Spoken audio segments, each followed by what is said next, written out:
You are listening to the Julie Parker Practice Success Podcast, where you discover management insights and strategies for your successful dental practice. There are also interviews with key people in the industry who have advice and services to help you and your team achieve great success. Welcome to this episode of the Julie Parker Practice Success Podcast. And today I've got a new buddy. We've been connecting over the past few weeks, I think now it has been, Ameeta. And so I would like to welcome formally from Holistic Vision Consultancy, Ameeta Gangaram. How are you? I'm very well, thanks, Julie. It's great to be here on the other side today with you. That's right. Yesterday, I was on Ameeta's podcast being the guest and she was the host, and we flipped the tables for today because we both work in the health industry area, which is so wonderful. And I found out about you. We're both part of her business, which is Susie Daphnis's membership group for female entrepreneurs. Yeah. And it's such a magnificent membership. I can't keep up. There's too many things happening. I don't know if you find that, Ameeta. Yes, it is. It's always on the go, and I have to, prioritize. Yeah, that's exactly right. And I had a client who needed a bit of work from a marketing perspective and thought, I'm going to go straight to her business directory and find somebody. And I found you, and I'm so pleased that I did because you helped them out enormously. Thank you. My pleasure. It's always great, that we can make those connections through networks like that. I find that there's such a useful resource for so many levels, for growing your business, but connecting with amazing individuals like yourself as well, and building more connections and building strong relationships as well. So tell us, Ameeta, with your business, Holistic Vision Consultancy, what do you do? How do you help health practitioners? So my background is in health. I qualified as a naturopath over 20 years ago now. And I had businesses within the health industry for over 10 years specifically. And then as I started with those businesses, I started to realize that I wanted to find a way to have a bigger impact of helping more people with their health and their wellness. And one way that I found was to be able to work with other healthcare providers by helping them to grow their business and to find ways that they could reach a greater audience. And I found that that would be my way of tapping into supporting more people rather than just the one-on-one clients that I was seeing or the group programs that I was running in the clinic as well. And so the door opened to marketing and business coaching. And so I took that and I ran with it. And I really love the aspect of the behind the scenes of how a business runs, what we can be doing to actually support our business growth and who we're working with, but also making sure that fundamentally we're looking after ourselves and our own health and wellness. I've been burnt out before. I've gone down that road, written a book about it. And I'm really passionate about making sure that as healthcare providers, we're looking after ourselves first, because that's going to get us to help other people as well more. It's very much like that whole aeroplane thing, isn't it? Put your own air mask on first before you pop it on the children. Otherwise, who's going to pop it on the children?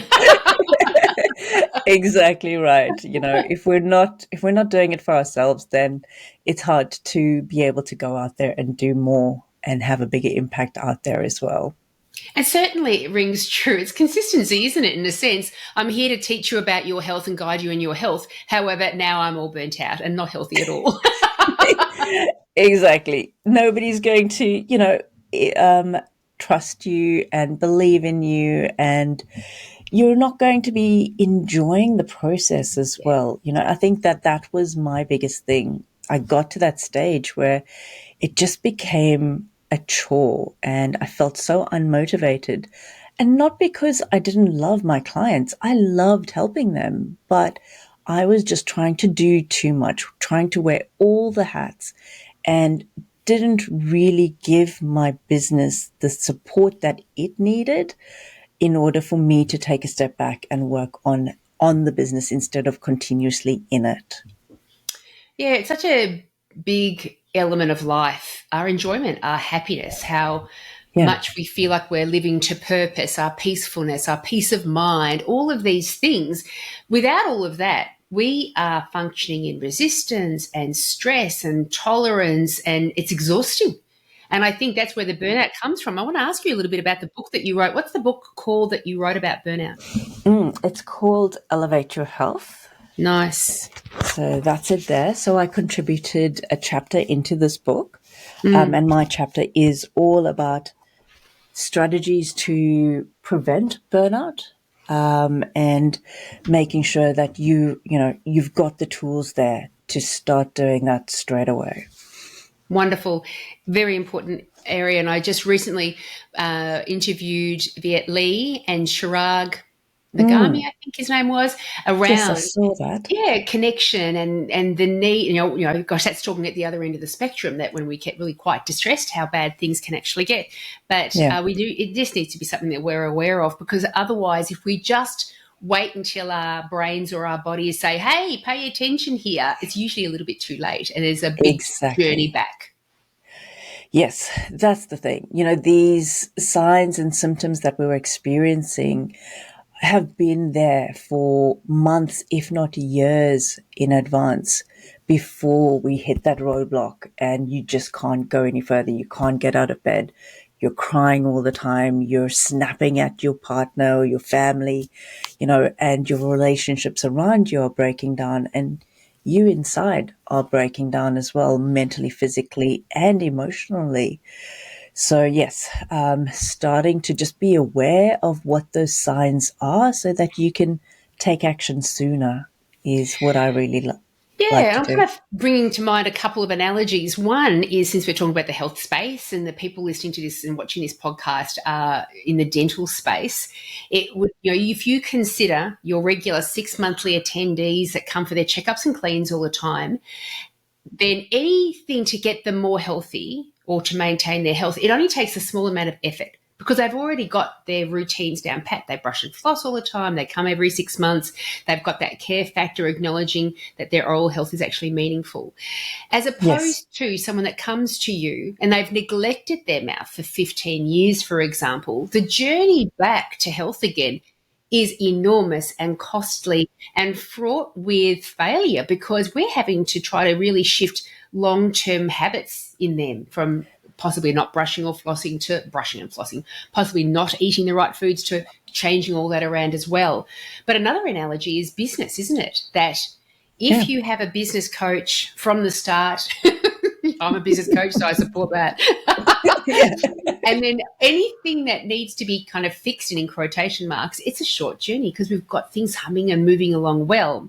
But if you let your business go down, and then by the time you're just about to hit bankruptcy, you're like, I need some help now. Again, that journey back is Oh, costly, very time and energy intensive. And so mental health is not no different, is it? exactly. Exactly. It's the same philosophy that you follow, and I think that over the last few years, there's been a lot more open conversation about mental health, which has been great, because I think that in business, and as business owners, we need to start talking about it more. We need to feel confident and comfortable that there is a safe space to have that conversation, and know that there are tools, there's businesses, there's support groups out there that can really help you with getting some strategies to help you to cope with what you're going through. Yeah.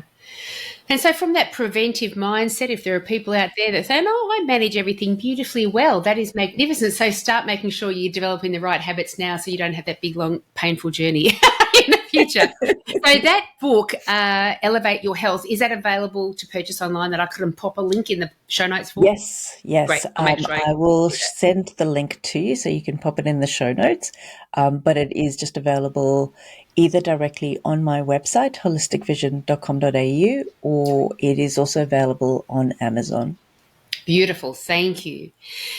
Okay, so getting into the space of how you what actions do you take? What strategies do you put in place with health professionals to allow them to enjoy focusing on what they're really good at, but also recognizing the other side of things? Because we can have the best product service in the world, but if we don't know how to market it properly, no one gets to find out about it.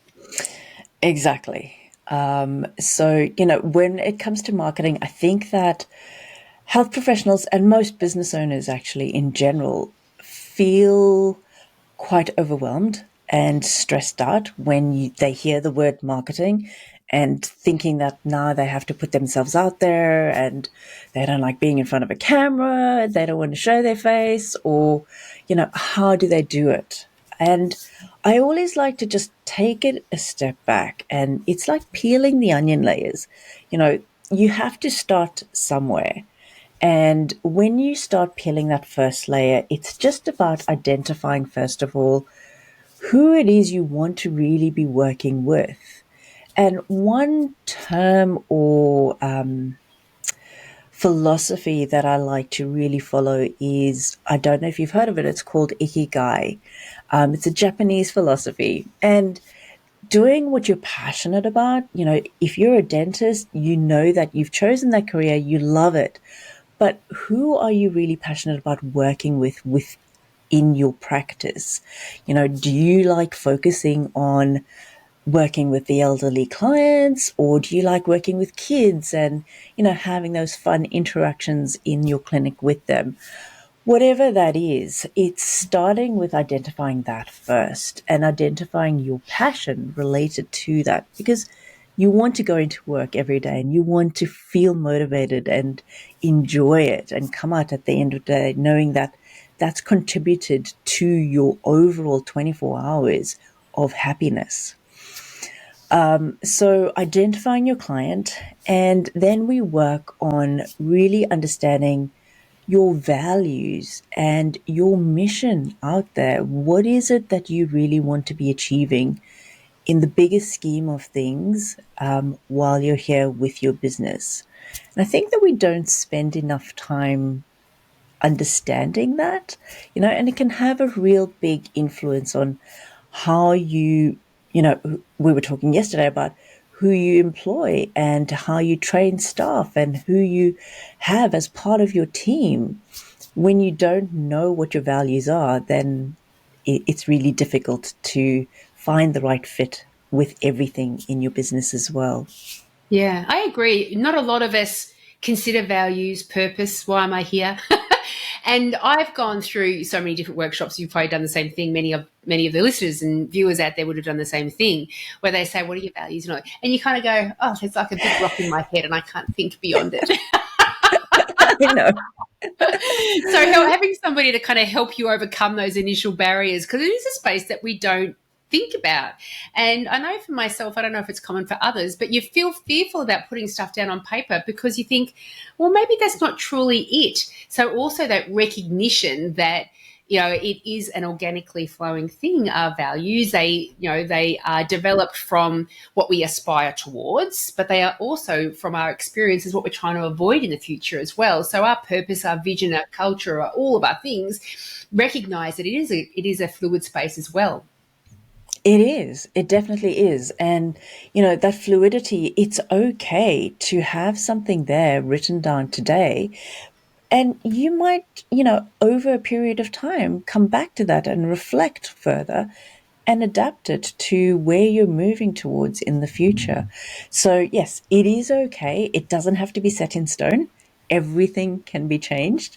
And I think that giving people that permission as well can make a huge difference for them to realize that, okay, I can make some decisions now. I can go with what I feel right now, and we'll adapt as we move forward. The next layer that I really like to focus on with my clients is so we've done the visioning, understanding your values and who you want to work with. Next, it's really about assessing where you sit in the market and looking at, your competitors And again, that's another area where I find people don't spend enough time identifying who their competitors are. And it's not that you want to, you know, go up against them or anything like that, but it's doing that market research so that you can make sure that you are clearly stating what your point of difference is versus all of those other dental practices out there. And, nowadays there's a dental practice on every corner. So it's important to know, how are you different to all of those? That's so key. It really is. And I think sometimes when we're talking about, well, who is my ideal client? Again, that's a space where people got to block sometimes too, because they want to be able to see everybody and they think, it doesn't make sense to see everyone. I can see everyone, but you do become just very vanilla and bland. And so really recognizing you can see everyone, but who are you actually going to be focusing your marketing towards? Two very different areas. Exactly. And that's what it comes down to. Yeah. With that point of difference, and that's the good reason to look at your competitors and what they're doing. I love that. I haven't heard that before, and I love that. I always tell my clients, like, that's step one. When we're starting with our marketing strategy, it's one of the first things that we really hone in on. And we do spend quite a bit of time doing that research. I mean, there's so much that you can gather just from a search on, Google, Yahoo, whatever search engine you choose to use. And I take it a step further and I get them to do the secret shopper calls. No. Because, if you want to be different, you could quite simply just be better in terms of your customer service response. The way that your team responds to phone calls, the way that your team responds to email inquiries. Those are the things that you could really just hone in on and perfect and stand out amongst the crowd out there. You're absolutely right. And I think we think about people who are searching for possibly a brand new dentist for them to look after them. And we're not talking ones that are coming to you because you've got a special offer on whitening. We're talking about somebody who's been loyal somewhere else. And for whatever reason, they need to find someone else to be loyal to. And so they're ringing round. They're not ringing round for the best price. They're ringing round for the best experience, the place where they can quite quickly think, oh, this might be the place for me. And that can all be done on the way that telephone is answered and managed, isn't it? Absolutely. I can't tell you the number of times that I have gone out. We've recently relocated from Brisbane to South Australia. And so I've been in the process of, finding the new dentist, finding the new vet, finding new doctors.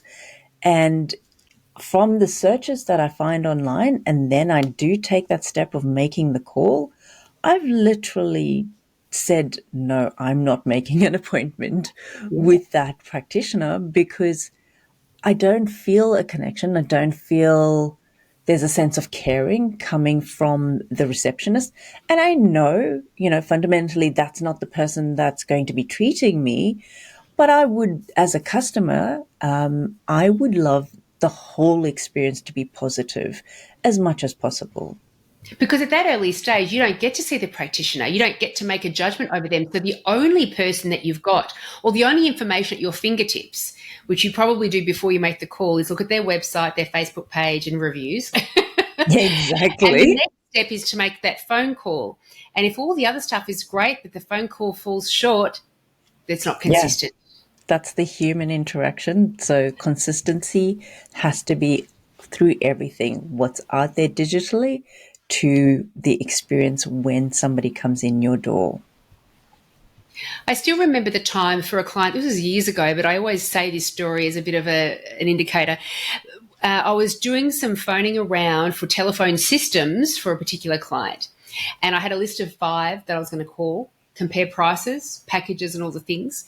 Rang up the first one, really pleasant young 20s something guy answered the phone, and I said, oh, this is what I need, and this is all the specs, the specifications. And so I gave the list, and he patiently listened to me all the way through. And then he said, you know what? That's exactly what we can do for you. You have called the right place. I didn't call one other place on that list, I tell you. It was such a tremendous experience. And I believed him, like, wow, hit on the head. Yeah, First up, fantastic. That's the power of the person answering your phone. absolutely. These days, I think there's so much more of a focus back to customer service. And it really is the cornerstone to success of business as well. And it's really important that attention is paid to, your staff training and making sure that you are putting in place the processes for how people need to respond to questions. Have a list of frequently asked questions there and do role playing. I always encourage my health practitioners, do some role playing as a team so that if somebody is, irate on the phone, your receptionist or your staff know how to respond in those situations, or all the different scenarios that could come up. Yeah, big fan of role playing. Big fan. Because quite often we're asking people to say things a little bit different. And how often do you come across team members that say, oh, that doesn't sound like me. I don't feel comfortable with that script. Well, nothing feels comfortable until you start doing it. Exactly. Things And become practicing familiar it. with practicing it Yeah. out.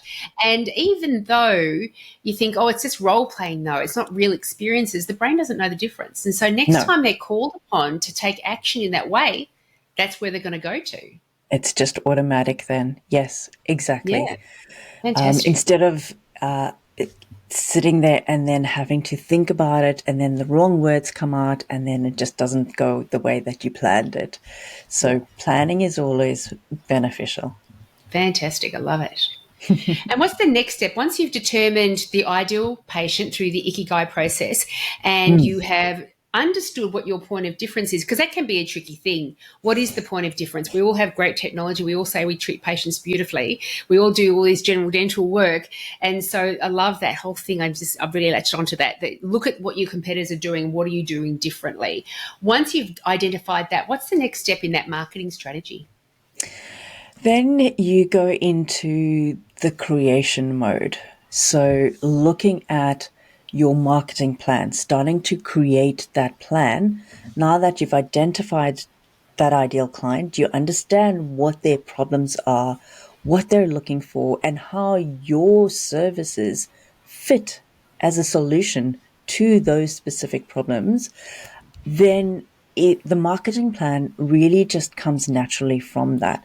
So, in your marketing plan, you're deciding, well, where you've identified the client, so you know where they spend time online and where it's most important then for you to focus your attention. So it could be LinkedIn, it could be Instagram, Facebook, TikTok, wherever it is your audience is. So I always also remind people, you don't have to be on every platform, because I think that can also be a sense where it triggers that feeling of overwhelm, thinking that you have to be everywhere and do it all. No, choose one that you have identified where your client hangs out the most for the type of information regarding a dental practice specifically, right? Where are they going to do their research? Is it just Google? Do they watch YouTube videos to get a sense of what the dentist is like? Maybe they're more visual in that way. So when you've identified that, then that's where you focus your attention on first and start creating a content plan based on what you've identified as your ideal client's problems. That's excellent, because I think we can fall into that trap. And I've even seen marketing people out there say, you've got to be on all the platforms. And No. I know for my market, I don't necessarily think LinkedIn is my space. I don't think I've done promotions in the past and things. But I'm not quite sure if dentists who own practices necessarily hang out there. They're on there, but whether they hang out there and use it as a resource for information, I don't know. Maybe they're more inclined to be on Facebook, given a certain age group. Maybe others, I'm better off sending something physical in the mail. And so recognizing you don't have to do all the things, and you don't start out by doing all the things. The first thing is identifying who you're trying to talk to and where are they looking. I like that. Exactly. exactly. So we can always have all these assumptions in our head, but how you identify where they're hanging out and where they go to for that type of resource is by asking them. So have a time set aside where you actually spend 15 or 20 minutes with that identified audience and do some market research with them. Put a call out to your patient database, and just say, hey, I'm looking for 10 people to have a conversation with, and I just need 20 minutes of your time. And you ask them the questions that you need answered that are going to help you to better serve that audience. It's a beautiful idea. I think a lot of people would be shy about ringing up a patient saying, where do you look for your information, all the things, and doing a direct market research. But I'm just, as you were saying that, I was picturing myself. I don't generally go to doctors or anything like that. So if my naturopath had called me and Yeah. said, I want more clients like you. I've determined after my years of experience that I really love treating people just like you. Would you mind giving me 5 minutes of your time just for a quick few questions Yeah. so I can get some information about why you enjoy coming here, what you look for in a naturopath, so I can more effectively market to people just like you? By then, because if you're hand selecting people, because you're not going to ask everybody. You're not going to ask all the people that don't pay you and That don't don't. come on Yeah. time. You want to just hand Exactly. select those people. So you've already got a relationship with them. And so they That's want to it. help you out. They've got a sense of reciprocity there that you have with relationships. But then you feel, me, I'm your favourite. Yeah. That makes sense. Exactly. Let me share more. So I think you get a really positive response. And you don't need to do Absolutely. 20 calls. You get so much information from 5 calls. Really, you really do. So I always, I've got a resource that has, some questions to start thinking about that you can obviously word it the way you need to, but just starts to jog your memory of, okay, these are the types of questions that I need that are really going to help me to create my marketing plan and get myself out there and show everybody what my point of difference is as well. And yeah, like you said, it's just a matter of reaching out to that handful of people that you've identified that are your ideal client that you're already seeing. And when they hear, I'm the one that is your ideal client, it makes them feel special. Yeah. And it actually encourages them to do better. And that they're loyal already. So the But they're even more relationship is tied to there. you then, aren't you? You're Yeah. deepening that connection. Absolutely, absolutely. I've had, clients where I've done that and they've been clients for 10, 15 years. So it can go a long way. And that can then leverage straight into the way you internally market your practice as well, because you're hearing from the source, this is how I like to be treated. Because we can do all the marketing in the world externally, and we can attract that perfect ideal patient for us, but when they come in and experience the experience that we've designed for them, they're like, this is again just not consistent. This is not for me. Exactly. So it is important to just map it all out. And also remember, again, when we were talking about earlier, fluidity, this is a fluid thing too. As you progress with this, your first round of client interviews, you might put whatever you learn from that into place for the next 6 months, 12 months, and then realize, okay, well, I like where this is going, but I feel, there's another avenue that I want to explore.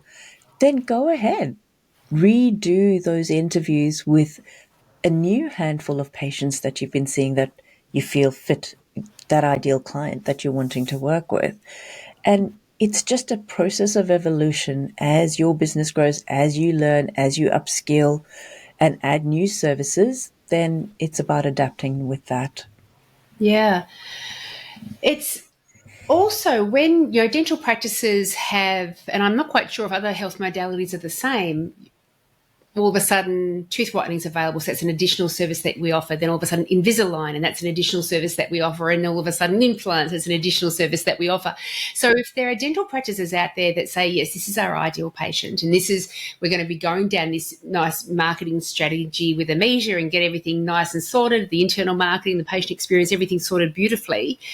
The minute you introduce a brand new service, then that kind of, that deserves a little bit of separate attention, doesn't it? Because it may not be your general existing client base that want the Invisalign. You might be now identifying a fresh, additional ideal patient that you want to try to attract in that will have their own marketing strategy. Exactly. So you can build strategy upon strategy and a marketing plan upon a marketing plan. Because again, it's not that you only want to work, you don't have to, you're not tied to only working with one ideal client. You can have several different ideal clients and target audiences, but it's always good when you're starting off to start with one. Get that right. Go through the process, understand and learn from that, from the perspective of, having the questions answered, putting the packages together within the dental practice that suit that audience, getting the feedback then over that period of time, and testing how the marketing is being responded to and engaged with online too. Then definitely, once you've got that down pat and it's working for you in the background, you've got the space and the time now, and you've got the learning to then start focusing on a new audience. Beautiful. And you mentioned before that something that made me think about startups, practices that are establishing themselves from nothing, that, there hasn't been a practice there in the past, and all of a sudden we're going to be putting a practice in place. And the marketing around that, because there are so many dental practices around, because the ones that are already regular, loyal attenders in the area already have their person, their dental practice. That's a unique challenge in itself, isn't it? They don't have a backlog of patients to ring up and find out, what experience that they like. You're starting everything from fresh. What's your approach with startups? Look, with startups, it can be a lot of pros with that because you don't have baggage. You're in the process, you're in the perfect ideal place where you can do things the right way and have the processes in place from the start. From, when we were talking earlier about training your team and that customer service experience, you can set up your digital footprint from scratch. And you may, as a startup, people do ask me, well, I don't know who my ideal client is yet. And that is okay. So you can have a bit more of a general approach with your dental practice if you're just starting off with. But keep that in the back of your mind of, as you start to draw in clients, start thinking about the ones that you really love working with, the ones that bring you joy and that you feel that you want to work more with. So that when it comes down, 6 months, 12 months down the line, when you feel like, okay, now I can start niching down a bit more, then you've already started to have that conversation in your mind and you've started to take notes of those clients that fit that, then you're in a better place already. Love it. Love it. So what aspects, marketing, I think of marketing and I think of everything from highly expensive in digital, such as SEO and Google AdWords, all the way down to let's go to the local preschool and do a presentation to the kids and give them a show bag with a free voucher in them. So what elements do you help health practitioners manage in terms of marketing? So my focus in our agency is primarily with organic traffic. So versus your paid Google ads, Facebook ads, that type of thing. So I like to focus on getting the foundation laid and doing as much of the free stuff as possible first, because there is so much that you can do that is either relatively cheap or free a lot of the time, from setting up your website correctly, making sure that even the simplest thing of when you put a new photo on your website, that it's labeled correctly, that will help search engines find it and then, bring that traffic organically to your page and help you boost your ranking online as well. Using keywords in both your website and in anything that you put out there digitally, whether that be on YouTube, Facebook, Instagram, LinkedIn, making sure that you have identified certain keywords that you want to focus on for your dental practice, your area. So looking at, obviously, location is super important, and is a highly sought after search term. So it is important that you're using those things regularly when you're putting stuff out there. It is getting more competitive from a Google AdWords and SEO space, isn't it? It And I is. love the fact that you're kind of coming back to more organic stuff, because it resonates stronger, and you can spend thousands of dollars figuring out whether it's going to be successful or not. Exactly. Exactly. So, and again, with Facebook ads or Google ads, yes, you can fork out thousands and thousands of dollars and it may work, but it also may not if you have not done all the groundwork stuff first. Yeah. So it really is there as a tool to use when your business is ready for that step, when you've got in place all your research, your audience, your location, your keywords, and you've got content as well on your website or on your social media to drive people to and engage with. Because it's no use having just a shell and then you're paying for Google to advertise you, but there's nothing really there. Yeah. People are going to come in, look in the door, see nothing there, and they're going to be off, and you've lost that opportunity of actually connecting with somebody. Yeah, that's it. And coming from that organic space, it does force you to that space of recognizing ideal patient. You're getting team all trained up with customer service, doing role plays, all the things. And even though that is more time and energy intensive, there's no question about that. But that's what sustains you. That's what's going to build growth. You can't have growth without that. No. Otherwise, you're out there saying, we need 50 new patients every month because we keep losing them all out the back door. Exactly. But the question has to be, well, why are we losing those patients and what can we do to retain? I mean, it's so much easier and less costly to keep a client that you've already got on your books and make them a loyal client than trying to spend money finding new clients all the time and feeding that in. So how can you look at building loyalty with your client database? Beautiful. It feels so right, doesn't it? Yes, it Rather than just does. throwing money up against the wall and Oh, hoping it sticks. exactly. Exactly. No, customer loyalty, you can't go beyond that, honestly. Yeah, and loyal customers speak fondly about you to their friends and family. Some of them actively, Yeah, some of them just in response to, do you know a good dental practice?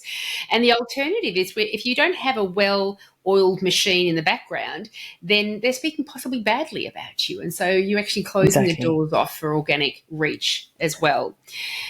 So when Absolutely.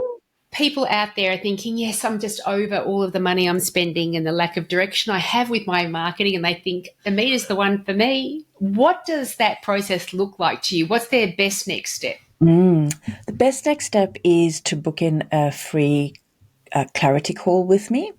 So we'll spend 30 minutes on a call just identifying what it is you feel that you need in your business as the next steps. And I can then guide you with the 3 key steps that I feel I've identified to help you. From there, we'll go into putting together a proposal that's individualized to your business's needs, present that, and then we'll work third step on creating that and implementing that with you as a partner. Beautiful. I love it. I love it. I love places that offer what you call a clarity session. I love that. Where Because that's where they get a strong sense of how you're going to be able to help them out. And so Exactly. it doesn't cost you anything. If you're intrigued at all, have that clarity call, because that's what's going to help you know within yourself if this is the right path to take for you. I know that with Ameeta and myself, with all of the work we do with different dental practices and things, I really do love all the things that you're saying. I think I'll be talking about you much more into the future. And again, I do really love the fact that you've helped the connection that we have now together. You helped her so enormously. So thank you so much for that. And thank you for being on this podcast and sharing all your beautiful wisdom and insights. My absolute pleasure. Thank you so much for the opportunity. So if you are a dental practice out there, manager, owner, receptionist, and you think that you would like to take a slightly different direction to what you are currently doing with your marketing, I strongly urge you to get in contact with Ameeta. All her website and links, and the link to buying the book called Elevate Your Health. Elevate Your Health. I couldn't even read my own writing. Elevate Your Health. It's all there in the show notes. Thank you again, Ameeta. You're an absolute delight. My pleasure. If you enjoyed today's podcast, then you should come along and join the club. The club is a whole library of lunch and learns, with new lunch and learns being produced all the time, that help your dental team gain greater success in your systems, in your team behaviours, in your patient management, in your patient engagement, in their treatment plans. They are usually around half an hour in length, and so team members can sit down, be paid for their lunch break, eat lunch while they're being inspired, and delivered all of these insights and strategies that can be implemented so you all achieve greater levels of success. Also, Ameeta and I, my buddy from Dental Management Expertise, have a company, Dental Business Mastery, together. And our flagship online 1-year course for dental practice managers and dental practice owners to learn how to very successfully manage your dental practice is available. Head over to dentalbusinessmastery.com.au to find out more information, and has information about any other courses that we've got available. Also, make sure you do jump onto my website, julieparkerpracticesuccess.com.au, and you will see a whole load of free information. There are articles, the blog, downloads, templates, a whole load of things that are designed to help you overcome any specific challenge that you've got going on in your practice at the moment. If you have any suggestions of topics or guests that I can have on the podcast, please let me know. Thanks for listening.